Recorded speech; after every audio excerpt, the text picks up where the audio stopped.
जरूर। नीचे नेताजी सुभाष चंद्र बोस के जीवन पर आधारित लगभग 50 मिनट में पढ़ी जाने वाली विस्तृत हिंदी कहानी जीवन कथा दी जा रही है। आप चाहें तो इसे भागों में भी पढ़ सकते हैं।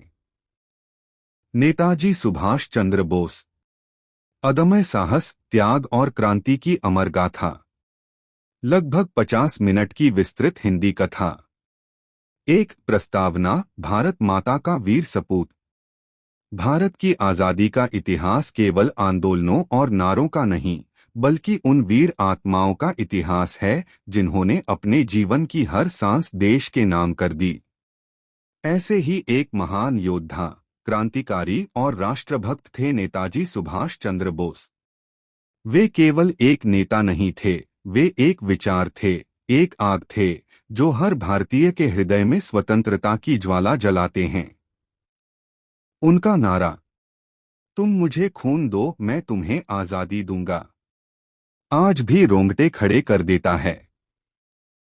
2. जन्म और परिवार। नेताजी का जन्म 23 जनवरी 1897 को कटक, उड़ीसा, अब ओडिशा में हुआ। पिता जानकीनाथ बोस, प्रसिद्ध वकील, अनुशासनप्रिय और देशभक्त। माता प्रभावती देवी, धार्मिक, संस्कारी और त्यागमयी। सुभाष अपने माता पिता की 9वीं संतान थे। घर में अनुशासन, शिक्षा और देश प्रेम का वातावरण था। 3. बचपन और प्रारंभिक संस्कार। सुभाष बचपन से ही गंभीर, साहसी और आत्मसम्मानी थे। वे अन्य बच्चों की तरह खेलकूद में ही नहीं, बल्कि पढ़ाई और चिंतन में भी आगे थे। एक घटना। एक बार स्कूल में अंग्रेज शिक्षक ने भारत और भारतीयों का अपमान किया। सुभाष ने इसका विरोध किया और परिणामस्वरूप उन्हें दंड मिला। यहीं से उनके मन में अंग्रेजों के प्रति विद्रोह की भावना जन्म लेने लगी।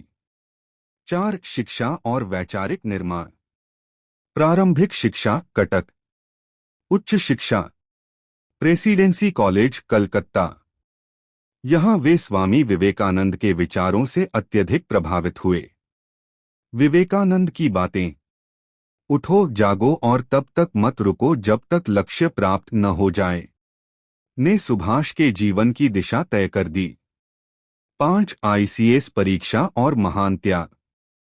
पिता चाहते थे कि Subhash ICS, Indian civil services, अधिकारी बने। वे इंग्लैंड गए और 1920 में आईसीएस परीक्षा पास भी कर ली। लेकिन सुभाष का मन अंग्रेजी शासन की सेवा करने को तैयार नहीं था। ऐतिहासिक निर्णय। उन्होंने कहा, गुलाम भारत में उच्च पद भी गुलामी है।